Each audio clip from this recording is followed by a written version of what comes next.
ছাত্র ভাইরা, তোমাদের কারো কারো লেখায় আমি দেখি যে শতাব্দী ব্যাপী, বছর ব্যাপী, দিন ব্যাপী, সপ্তাহ ব্যাপী, বুঝেছো? আবার বিশেষভাবে এই যে ব্যাপী ভাবে শব্দ দুটো, ভাবে এই শব্দ দুটো কেউ দেখি একসাথে লেখে, আবার কেউ কেউ দেখি আলাদা করে লেখে।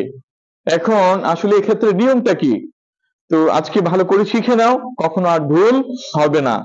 ভাবে এবং ব্যাপী এই শব্দ দুটো সর্বদাই পূর্বের শব্দের সাথে মিলে বসবে, কখনো আলাদা করে বসবে না। বলো, ভাবে এবং ব্যাপী শব্দ দুটো সর্বদাই পূর্বের শব্দের সাথে মিলে বসবে, কখনো আলাদা বসবে না। মনে থাকবে সবার? দেখো, এটাই লিখেছি। ভাবে এবং ব্যাপী এর ব্যবহার।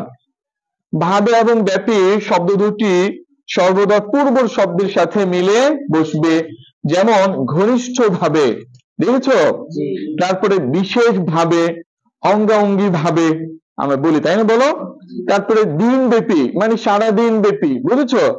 সপ্তাহ ব্যাপী, মাস ব্যাপী, বছর ব্যাপী এরকম আমরা বলি, তাই না?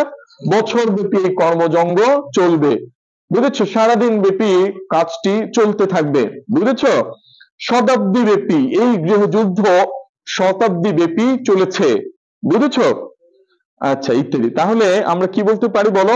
ভাবে এবং ব্যাপী এই শব্দ দুটো সর্বদা পূর্বের শব্দের সাথে মিলে বসবে।